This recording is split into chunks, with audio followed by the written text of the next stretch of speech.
Welcome to Killer Women with your host, best-selling author Danielle Girard.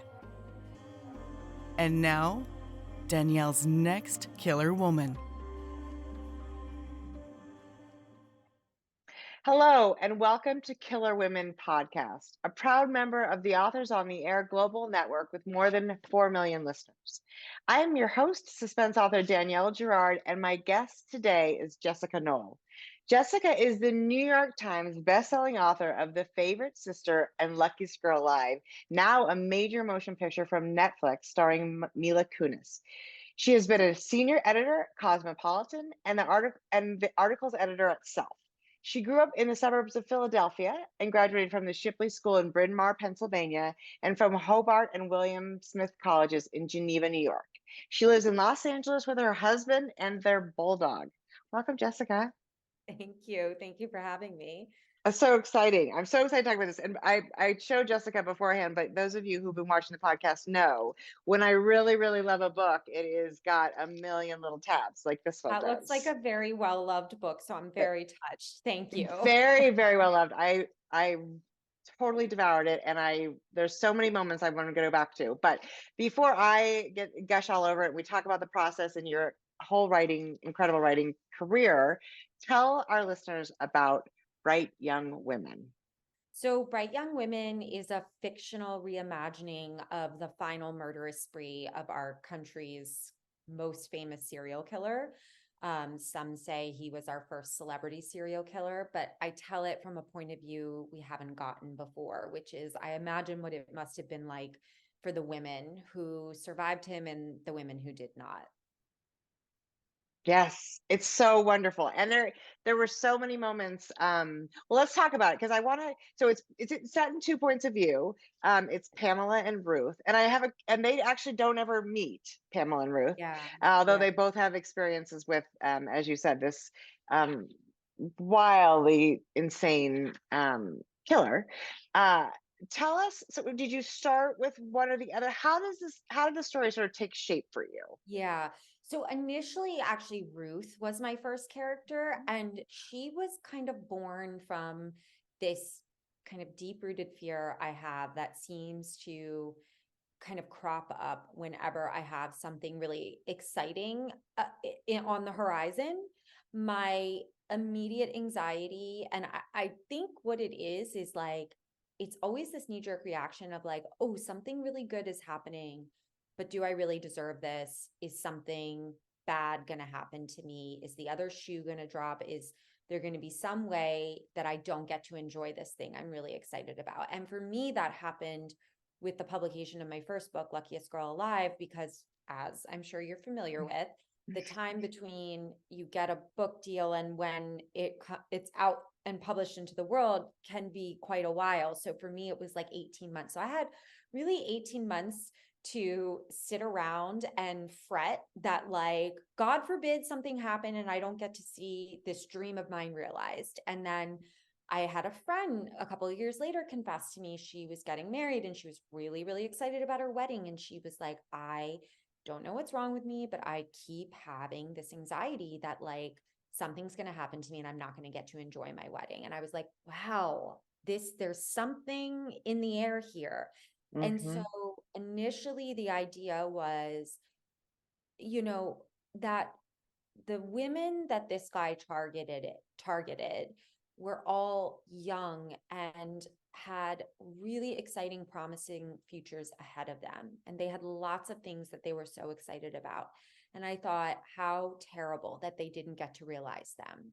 So I wanted to conceive of a character who is really finding herself, who is finally coming out of a tough place, who is living life for her, for herself, figuring out who she is and what she wants, and to have that ripped away from her before she gets to enjoy it. To me, that felt like the ultimate tragedy of this case that really hasn't been explored or talked about before. That it was always the tragedy of this case, the way it was discussed at the time, was that this guy was super smart and he had everything going for him, but yet he went and committed these crimes and didn't get to realize his full potential. That was actually how the press spoke about it. So I wanted to flip the script. Yes. Yes, like appropriately flip it. So it's Yeah. interesting that you talk about that because I do think that I kind of wonder sometimes why some of us write the kinds of books we write, right? I mean, Mhm. the story is obviously we are compelled to tell stories, but why is it that we are compelled to tell the kinds of stories that we tell? So Yeah. talk about that. Even with back before, it sounds like I'm sort of a worst case scenario thinker. That's how I look at the world. And similarly, I'm like, I'm going to die, or someone's going to get hurt or whatever it is. Yeah. I always imagine the worst thing happening. So that I think is what led me to write suspense. So what about, is this where this comes from? Like with Luckiest Girl Alive, when you sat down to write that first book, or maybe that wasn't even the first book. So tell us about that, Yeah. No, how you Luckiest Girl started. Alive was the first book. And definitely, the fact that the voice of Ani Finelli, who's my protagonist in Luckiest Girl Alive, I've said in past interviews, like it just poured out of me. So I have had to examine why that is, why this comes so easily to me, why this is what I dabble in, what I like to watch, what I like to read, what I like to write myself, and definitely discuss this at length in therapy. Right, And right. and Mm, sadly, I come from a place of pain myself. That's mhm. just my history, which I've also been very open about. And I am often trying to make sense of painful things that happened to me in my writing. I'm trying to make sense of why this happened to me, how it affected my life. And so I think that when I take a big step back, especially with this book, although it's inspired by real life events, I can see now that what I was trying to grapple with at the time was a sense of unresolved grief around trauma. And what do you do when you're denied justice, which a lot of the victims in these cases were? And that's something I can speak very intimately to. So I know that that's why these are the things I write about, because Right. these are the things that are kind of constantly roiling me in me at all times. Right, right. Because you've experienced it firsthand. Yeah. And Hmm. I mean, one of the other things I thought was really interesting about sort of a lot of the female characters in this book were sort of the roles of their parents, right? There's Yeah. particularly mothers, right? I mean, there Yeah. is, and as a mother of a 23-year-old woman now, I feel like, oh shit, like I don't know, there's a way to like not mess them up. There's obviously ways to not Yeah. completely mess them up, but like I think about that, and that's obviously a role in your stories too. So can you Yeah. speak to that and how do we do Yeah. this?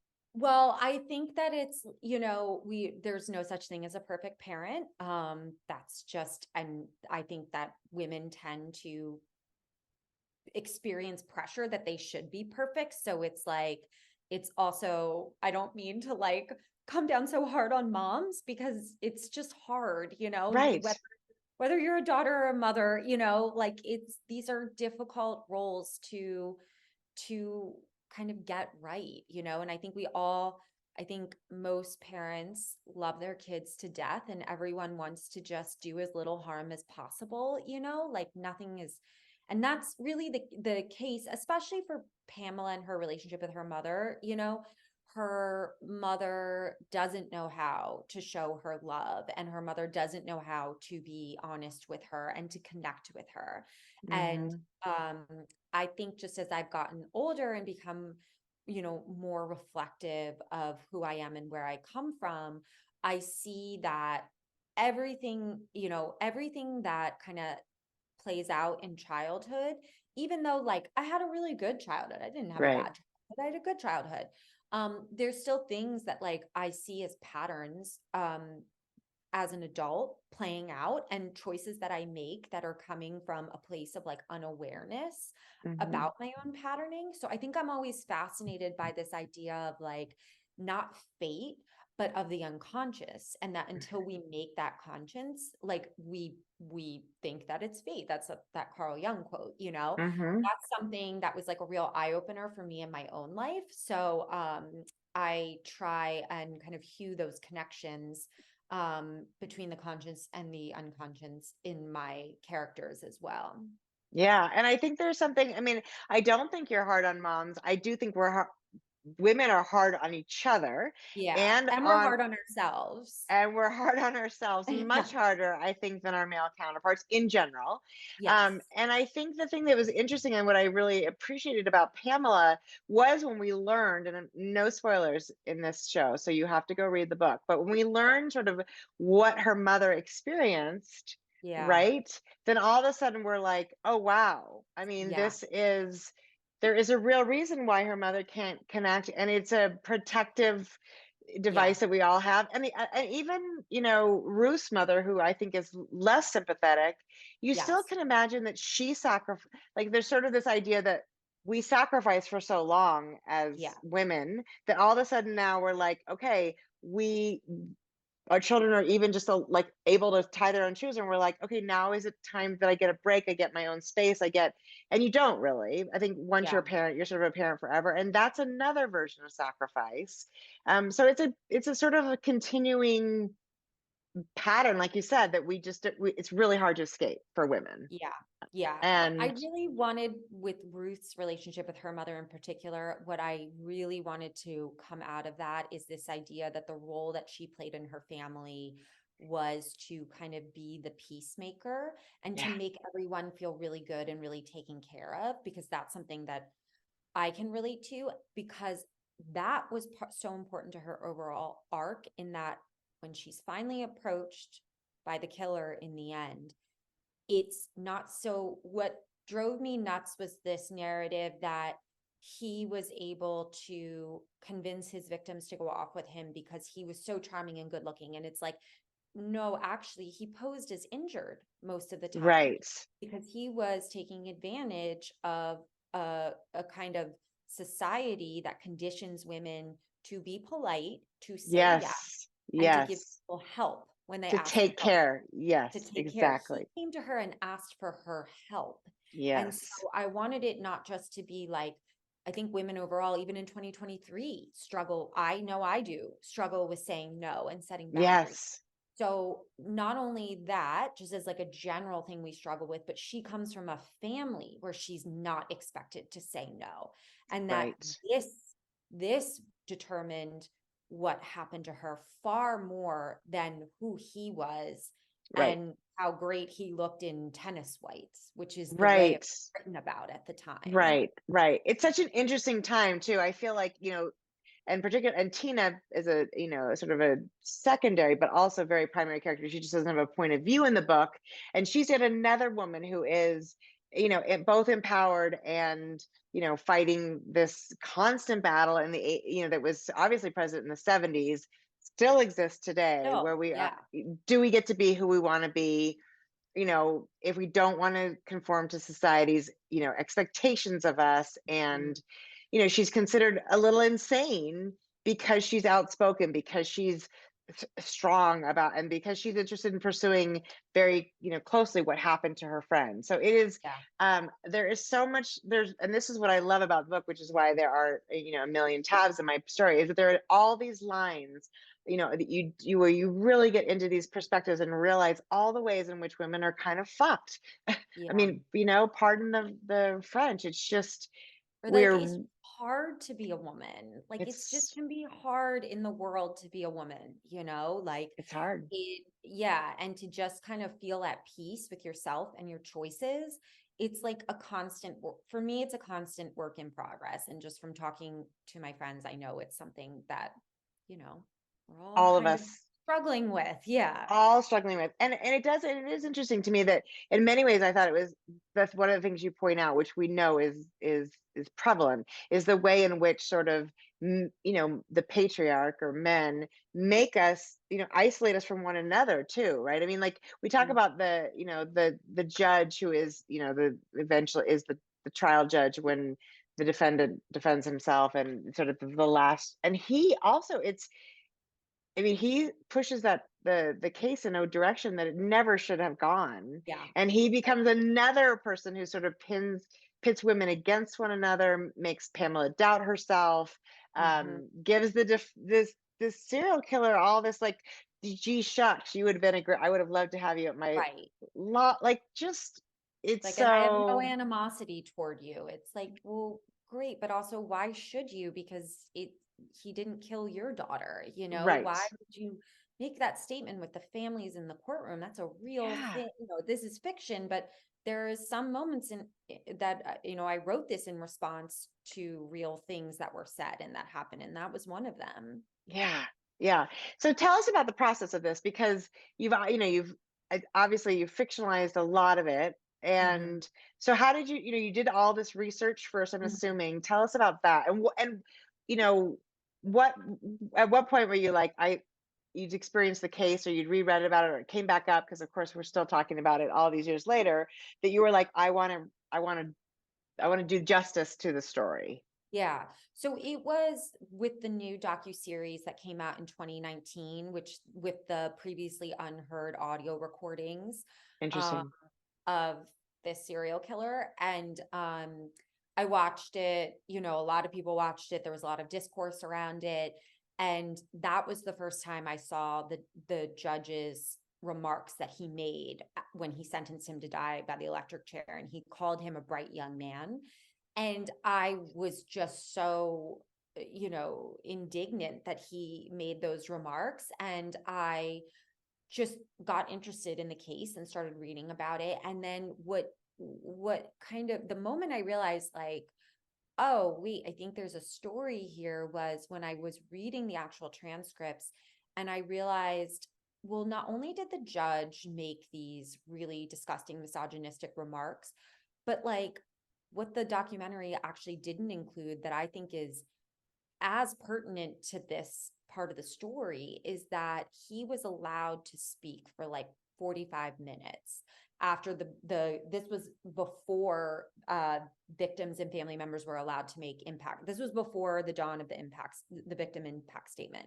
So he got the floor for 30 to 45 minutes, and reading what he had to say, I was like, this is your bright young man who could Yeah. practice law and had this amazing future.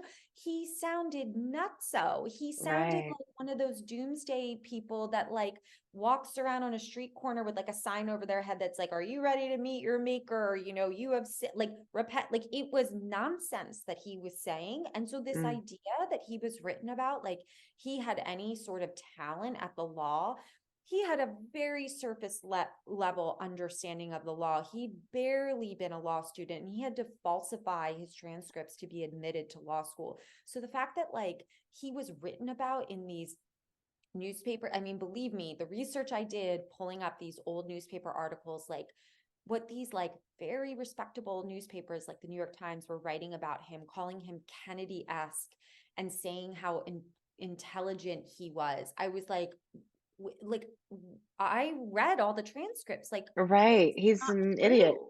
Right. Yeah. Is it because you think that it's just like more interesting to read about somebody who is like smart and clever? Well, I wonder if it was just a result of not having a female perspective. All of the headlines that were written, all the bylines I read were by men. Yeah. And I don't, it's not even like I'm like, one person is responsible for this or I hold anyone accountable. I really do think it's that thing that everyone talks about where you're like, this is why it's important to have for a range of people from different backgrounds and genders to have a seat at the table, because everyone has a different experience in the world and can be the one to say like, hey, maybe this women weren't that charmed by this guy, and maybe it's Right. that like if someone comes to you on crutches and is like, I really need your help, that like being a woman in the world, you kind of feel compelled to say yes, you know, like I Hmm. do wonder if it was just a result of that, of like just a lack of kind of representation in the press at the time. Yeah, which makes total sense. And in fact, that brings me to sort of the idea of Carl in the book, who Yeah. is the reporter, and or the journalist. And I thought that was another, like, I mean, it was just, and the fact that you did all these beautiful layers. I mean, this is a massive undertaking, this book. And I saw, when you started with Ruth, and then you figured out you wanted a secondary point of view. Like how do you do that? Are you it was like a massive spreadsheet? What happens for It you? was many, many, many drafts and Yeah. many, many submissions to my editor and thinking I pulled it off this time. And then a couple of weeks later, getting one of those kind of tersely worded emails that's like, hey, let's talk later. And you're like, oh, Ah, this can't be good. right. You're like this. So I was so yeah. I really was so my head was just really spinning with this one. Yeah. I'll say that. So the Yeah. fact that you're having a response like this, it's almost amazing to me because it was a real mind F to write this book, and it Yeah. really turned me around upside down all the ways. And there were days I thought I might need to shelve this and come back to it because I just can't get my arms around it. So it's hard to even remember at what point. At one point, there were 3 point of views. There was another victim, and then we narrowed it down. I always knew I needed someone in Tallahassee as part of Hmm. those attacks because that was the kind of book that was when he was caught. I just, Pamela wasn't always Pamela. There was like a different sorority Hmm. sister telling the story. So there were lots of attempts that didn't work and lots of pages thrown in the trash to get to Hmm. this point. Well, I mean, you've succeeded. I think I mean, so most of us, I always think about like a book a year, and this kind of undertaking is not a 1 year undertaking. So I Yeah, appreciate that you didn't do it in a year because I don't know how it wouldn't have turned out to be this book. So that's yeah. amazing. But I also am not used to, like in my world, everything is like, it is a sort of even, you're writing a draft in 6 or 8 months and then you're cleaning it up. So it's like the idea of being with something for years. I mean, that's right. I mean, I know this happens for Yes. a lot of literary authors, and for sure this is a more, it's a literary thriller. But how do you? I mean, how do you keep track? Are you in it every day? Are you like, are you? Is it bits and spurts? How does it work? I have to be in it almost every day. Like I can't be working on multiple things at one time. So when I was in this. There were periods of time I did have to set it aside because obviously, yes, I've been with this for several years and we went into production on the Luckiest Girl Alive movie in the summer of 2021. So that was a period of time where like 4 months I was like, I just can't look at this. And Right. ultimately, as worried as I was to step away from it because I was like, I'm going to lose the thread, or like there's still so much work to be done and this is a huge chunk of time to like lose. Ultimately, space is what you need in Hmm. situations like this. It's just really hard to give it to yourself because I think I still have this mentality of like, if I just work harder and more hours and more words, I'll figure it out. But it almost comes back to bite you in the ass because I think you just end up making yourself absolutely cross-eyed to the point where you don't have space and you don't have clear eyes. I think that forced break probably did wonders for you and for the book. That's the first time anyone said it like that, but I think ultimately that was probably the best thing that could have happened. Yeah, I mean, and I mean, I really think it is powerful. I do think it's interesting. I mean, first of all, the fact that you have an editor who will force you back to the table, which I don't think a lot of people do. I think that's a huge gift, and the fact that you clearly earn that because you're basically like, you're not like, I'm done. Like, this is it. This is the last draft. If that editor sent that back, you're like, okay, here we go again, right? Because Yeah. in the end, it's to the service of the story. It is. And I knew that every time she was pushing back on me, I'm like, this is because it needs it. Hmm. Like if she is saying this, I respect her and I know that it's not doing what I'm hoping it's doing. It's just not there yet. Yeah, but you got there, and that is Yeah. amazing. So tell us, I I know. mean, Thank you, Mary Sue Rucci. She's the best editor in the yes. world. Love her I so mean, much. Major props to her. yeah, and I know she's an incredible editor for a bunch of Yeah. people, but this is, I mean, it really is such a powerful story. So tell us a little bit about like, so you had such a huge, I always think about this when, people have the massive debut that was so successful and wonderful. Then after that, of course, it's like, oh shit, what do I do? Yeah. So how was that experience of your sophomore book? And, Tough, Mm-hmm. really tough. I love my second book, The Favorite Sister. I'm so proud of it, but it didn't connect with readers to the level that Luckiest Girl Alive did. And I remember even before Luckiest Girl came out, and I was like, I really want it to do well. And I remember friends in the industry and other writers saying, like, of course, and I think it will, it's an amazing book, but like, FYI, if it doesn't, there's the flip side of that is like you have a career that you build on, and then you don't have the sophomore effort where you feel like you have to top your first book. I mean, that is a real thing, so Oh, it's like such a pressure. obviously Yeah. I wouldn't ask to do anything different, but Mm-hmm.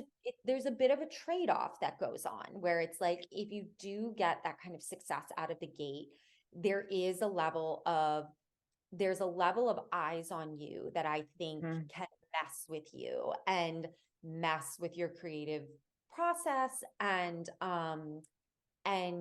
just your passion for what you're doing, because you're like, now I'm writing for the market. Whereas before I didn't have any expectation. I was just Mm-hmm. like, okay, I want to write a thriller because this is what I like. This is what I like to read. And Mm-hmm. this is the right space for me. And this is kind of the voice that I have. But beyond that, I wasn't like, I didn't have any knowledge, I didn't have any context. I was just like, I hope people like this book, Right. Right. Then the second one, you have all these markers of success and you have a Mm-hmm. idea about how the sausage is made, and like it just can like worm its way into your brain. And it can be hard to shrug off. And I definitely had that experience. Oh, for sure. And one of the things I think that is, that's super powerful is the idea that this, the kind of books you're writing, which are so character, I mean, they're plot driven, but they're really this is a very Yeah. character driven book. And it requires this sort of vulnerability of the writer to get into the place where you can create these really relatable, whether or not they're likable or whatever, relatable characters. And that is like pulling open your chest and exposing your heart to sort of the room.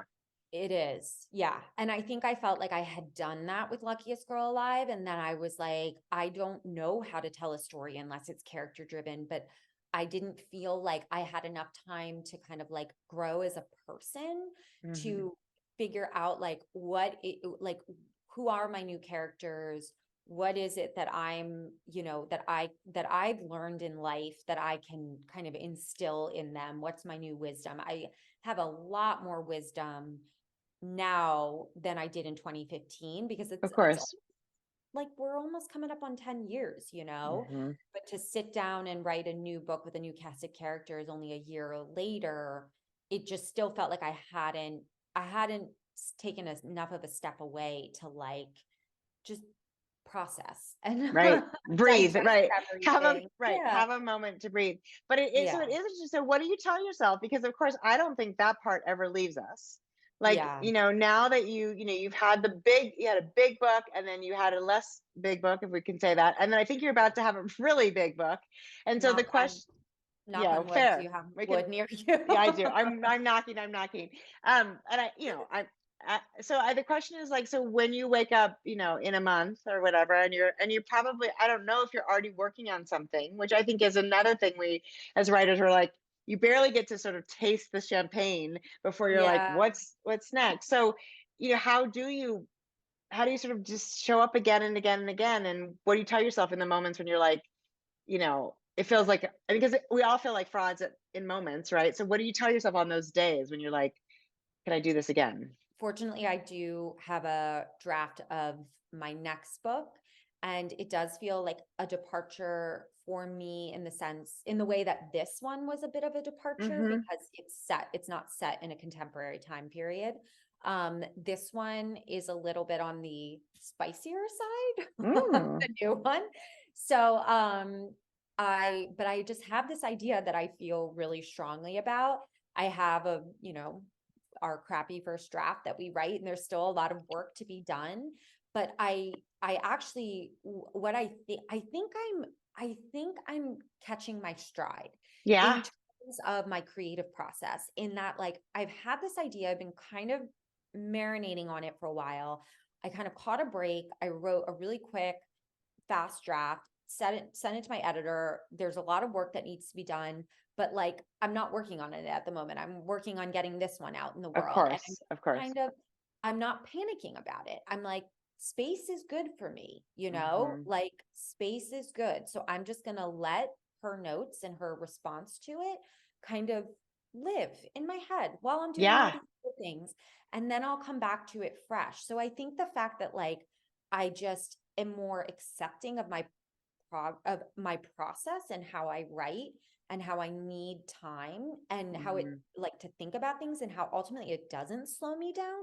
I used to think if I'm not writing every day, I'm falling behind. Yeah. But just realize that like a lot of the germinating is like just as important to like actually getting a word count down on the page. For me, Well, I think it's true for all of us because that's the yeah, time. It's sort of like if that's when if a glass is partially cracked, that's when the sort of yeah. liquid really seeps into those little crevices and shows us what more can be done. And I think that's 100% true. And I don't think many of us give ourselves the chance to really let things, because we are, and there is a pulsing machine that says, Yes. well, now I need it now, I need it now, I Right. need it now. So that is super exciting. I mean, that's different, right? I'm assuming, when did you have a draft of the Favorite Sister before Luckiest Girl Live was done? No, Yeah. absolutely not. Right. Right. So now I mean, so then are you somebody who has like a few things that sort of marinate in your mind, or is it really like one at a time? Well, the allowing myself to just kind of like have some ideas marinate my mind is a little bit of a new thing for me. Hmm. Hmm. And I am just realizing I really do need that. So I'm trying to like, bank a few things. Yeah. I obviously do the screenwriting stuff too. I have other projects that are in development, but with the strike, everything is like a I bit on know. hold. Yeah. So obviously the strike has been so devastating for so many people. Yes. And I hope that, we get back to the table and negotiations can I mean, I think that is happening soon. Good. Yeah. But everything's a bit on pause right now, which is like, I hate to say like, I'm trying to see the positive in that for me, because Right. it's not a positive experience for most people. This is a very No. difficult time. So, Yeah. yeah. But I think that to your point, like it maybe, and obviously those people who are not working and are worried about paying their mortgages or their rent, Yeah. that's a huge deal. But in some ways, those moments hopefully give us all the sort of clarity to realize that our work-life balance maybe wasn't quite right, and that if we can come back into something with a fresh perspective, hopefully that will. Maybe um for some people, like lucky people, but I think that there's yes, just as many people who are just like, I really need to get back to work, because it's not just the writers, it's obviously all the below the line people. I I mean, know. it's a terrible I situation. I know. Now, did Yeah. you have experience in screenwriting before Luckiest Girl, or did you? I mean, you obviously, so Oh, that was your entree. And yeah. how has that been? I mean, so most times, and then I'll let you go because I know you've got a photo shoot coming up. But tell us about that, because I think it's interesting. Usually, or often when an author sells a book to be developed, they're not so actively involved. So tell us Yeah. how that came to be. I mean, I really credit Gillian Flynn for kind of she just like she set this model that I think like I really admired her. I loved her writing. I loved her voice. Um, Seeing that she was the one to adapt Gone Girl, like I think this goes back to that adage, like if you can see it, you can be it. And I was like, Hmm. there's an author who adapted her own work to great acclaim, and like she wasn't a screenwriter before that. Like, why can't I do it? And I just really dug my heels in about it. I was like, it's, this has been, I know it's not usual, but it's not something that's never happened before. And I No. am expressing a big passion and desire to like do this and let me try. And so those were conversations I had with my agent where I was like, because obviously it took some convincing with the producers in studio, but ultimately they did decide to let me try it. And I showed aptitude at it. So Yes. now I get to do both, and I love it. I love Yeah. this writing stuff. I'm so happy that I have both of these things. Hmm. I enjoy them both for different reasons, and I hate them at times Of for course. different Of reasons. course. Of course. Of course. But it's probably really interesting. To get a chance to then distill your book to its very sort of, screen, and where to cut, and what directions to give, and how you Yeah, sort of do all of that. That must have been, I can imagine and it gives you more time in the same story, right? You get to sort of yeah, lengthen the opportunity to really explore the characters, and then to share that with a larger audience. Because let's be honest, a lot more people watch TV than then read books. necessarily read the books. Yeah. So unfortunately or fortunately, well, Yeah. that is hugely exciting. Well, this was, I mean, I really did, and I could open it and give you like 10 of my favorite quotes, but I won't.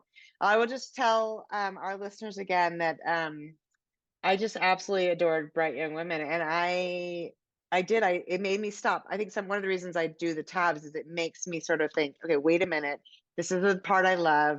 This is a woman's voice I love, and most of them were, women's voices, which you do an incredible job of sort of giving us the really hard insights on what it is to be a woman, and from all different perspectives. So, Thank you so brava. much. It was Thank so you. wonderful to get to talk about this. I will send all this good stuff out into the world. But for those of you who did not read Luckiest Girl Alive or Favorite Sister, you should really give Bright Young Women a chance, and then I bet you'll want to go back, because it's a really powerful story. So, Jessica, Thank congratulations. you. Thank you so much. This was wonderful. Thank you for having me. Thank you so much for joining us, everybody. This was Killer Women. I'm Danielle Girard with Jessica Knoll today, and we will see you next time. Bye.